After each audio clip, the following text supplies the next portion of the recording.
Aujourd'hui, les gars, on vous rhabille. Non, pas comme ça, c'est trop classique. On vous met en jupe, parce que la jupe, c'est le pantalon de demain. Mais si, il y en a déjà eu chez Gaultier, chez Yamamoto, des précurseurs. Cette année, il y en avait chez Vivienne Westwood, et l'année prochaine, il y en a dans ton placard sur tes collègues de bureau. Ceux qui la portent déjà vont te convaincre.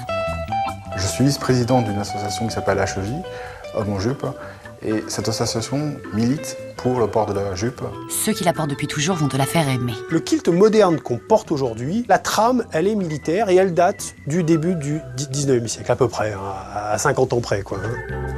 Oui, je sais ce que tu vas me dire, mais là, on va clore ce débat sans intérêt tout de suite. J'ai l'impression qu'il n'y a pas plus viril que de porter une jupe, en fait. Je n'ai jamais trouvé plus viril que le port du kilt. Jamais un pantalon m'a donné cet effet-là. Voilà, t'es rassuré, mon choupinet? C'est un objet assez masculin, assez viril à porter dans un pays où, je vous rappelle, le sport national est le lancer de tronc d'arbre. Loin de la tradition écossaise, Eric porte la jupe, toutes les jupes. Nous comptons une quarantaine de membres dans l'association. Oui, c'est un début. La jupe fait partie de l'évolution de l'homme. À un moment, l'homme avait besoin de porter des pantalons pour travailler. L'avenir de l'homme évolue vers un confort. Ce qu'on recherche aujourd'hui aussi, c'est le confort. Pas forcément l'aspect pratique de l'habit, mais aussi l'aspect confort. Ça, faut voir sur soi, mais il sait de quoi il parle.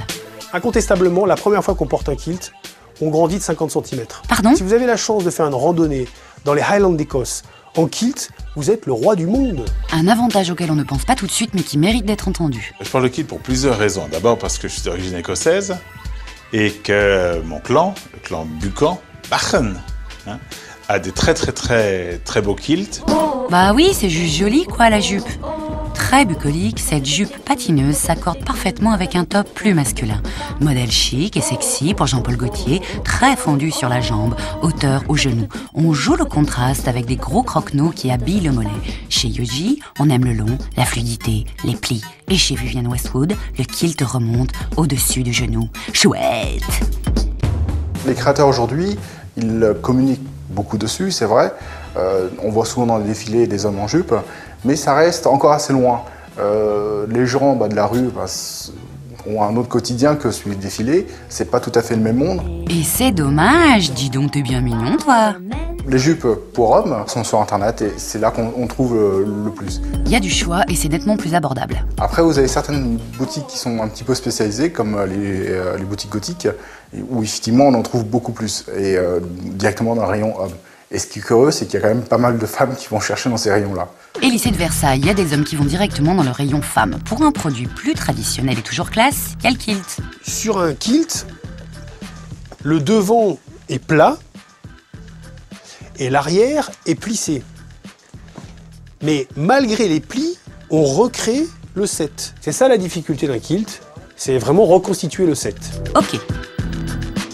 Le kilt arrive très précisément, ça c'est important parce qu'on a, nous, autant une femme peut porter un kilt là, y a pas, voilà, un homme, ça va du haut de l'os iliaque, l'os de hanche, à mi-rotule. Bon, ici, on est dans la tradition, pas l'avant-garde, mais pour un premier essai, c'est rassurant. Il faut avoir quand même 2-3 qualités physiques pour porter le kilt. Surtout une principale, il faut avoir de beaux mollets.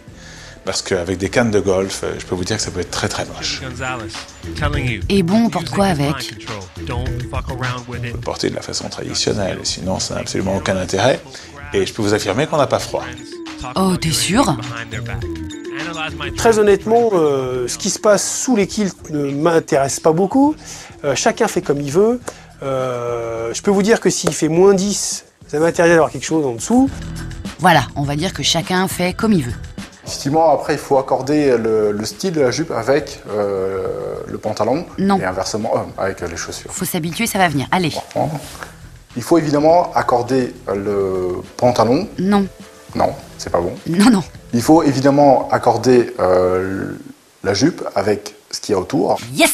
Et qui dit kilt dit accessoire, on adore les accessoires. Si on porte un kilt, on a pour obligation de porter un sporran, par exemple, ce petit sac. Alors comme il n'y a pas de poche dans un kilt, on est bien content d'avoir ça pour y mettre ses clés, voilà.